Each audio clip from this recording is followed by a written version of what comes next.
Hello students, myself Grishma Dalal from Faculty of Pharmacy, Dr. Subhash Technical Campus. This is the continuous video of my last lecture, Filtration 1.3 Pharmaceutical Engineering. Right? In this lecture, we are going to study deeply about factors that affect the filtration process. Let us go one by one. First is property of the liquid. These properties highly affect the rate of filtration like density, viscosity, corrosiveness, right? Second is property of the solid. If there are solids, right? Then what is the particle shape, particle size distribution, rigidity or compressibility of solid under pressure, and tendency of particle to flocculate or adhere together, right? These are the most important parameters that can affect the filtration rate. Third is proportion of solid. How much proportion is present inside the liquid that you are going to filter. That also affects a lot, right? And fourth is objective, whether the solid or liquid or both are to be collected. What is the objective of your filtration process? And last but not the least, temperature of the suspension, right? Temperature is also highly important. We will see in detail some of the factors.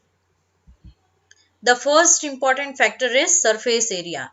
The overall understanding that is required in case of surface area is that the rate can be increased. You can increase the rate of filtration either using larger filter or connecting a number of small units in parallel. You can increase the size of the equipment that you are using, right, so that the surface area increases. As the surface area increases, you can increase the rate of filtration. You must have performed the practical of filtration in your laboratory, right?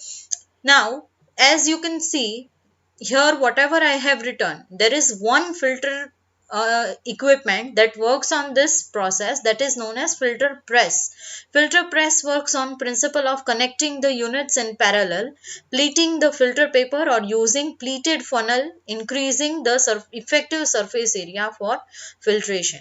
So try to understand this. The bigger the surface area, the higher is the rate of filtration. The next factor affecting is pressure drop. Pressure drop across the filter medium. Whatever the medium you are using, if pressure drop is applied, then you can easily change the rate of filtration. Rate of filtration is ideally directly proportional, right, to the overall pressure drop across the filter medium and filter cake, and this can be achieved in various ways, right? So pressure drop can be achieved in, number one is gravity. A simple method of obtaining a pressure difference is maintaining a head of slurry above the filter medium. This means that by applying, keep on dropping your slurry onto the filter medium creates a sort of pressure, right? That overall creates a pressure difference. The pressure develops depending on the density of the slurry. As a rough guide, a head of 10 meter of water creates a pressure difference of 100 kilopascals, which means gravity is the best way to create a pressure drop across the filter medium. The next is applying pressure, right? The most common method of obtaining a pressure difference is applying a pressure on the surface of the slurry, that is pumping the slurry onto the filter, right? So this is another way. The pressure difference obtained by this method is greater than that is achieved by reduced pressure. Industrial plant may be operated at pressure of up to 1500 kilopascals, which you need to remember. However, in early stages of filtration, pressure difference should be less. This is to prevent the pores of filter medium from clogging or plugging, which subsequently increases resistance to the flow, right? So it is a method, it is a way to get a pressure drop, but sometimes it can create problems like clogging and plugging, so you need to be careful, right? Next is reducing pressure. So as I talked in applying pressure, sometimes reducing pressure is also used. The pressure underneath the filter medium may be reduced below atmospheric pressure by connecting the filtrate receiver to the vacuum pump. Vacuum pump is an excellent choice, excellent method of reducing the pressure. This creates a pressure differential across the filter. This factor has limited application because pressure difference of about 100 kilopascals may be achieved. You can see that, right? So the limitation is here, reducing pressure limit is limited for creating 100 kilopascal, right? Reduction of pressure lowers the boiling point of the liquid so that it is possible for the filtrate to boil in the receiver. Apart from the loss of liquid, the vapor may damage the vacuum pump. So advantage of this method is that it is safe. In comparison to applying pressure, reducing pressure method is safe.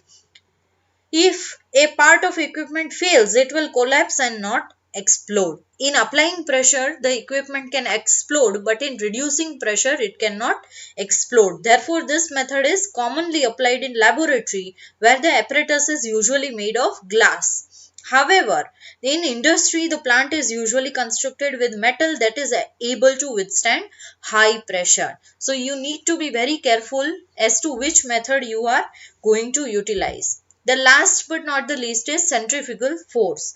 Centrifugal force could replace the gravitational force and is used to increase the rate of filtration. The principle behind centrifugation will be discussed later in my next coming lectures, right? But centrifugal force is very important to understand. So make sure you stay connected to the video lectures. Last but not the least is viscosity of the filtrate. Viscosity is very important when rate of filtration is you are selecting, right? And generally rate of filtration is inversely proportional to the viscosity of the fluid. This means the viscosity of the liquid, not the slurry, is important, since the resistance to flow occurs as the filtrate flows through the filter cake. If you remember, you might have performed a practical on lab scale based on viscosity, right? Raising the temperature of the liquid, which lowers the viscosity, may increase the rate of filtration. So, if you increase the temperature, that can lower the viscosity, and that then you will have the high chances of increase in rate of filtration. So, this is all for today. In my next coming lecture, we will be focusing on centrifugation. So, please stay connected. Thank you.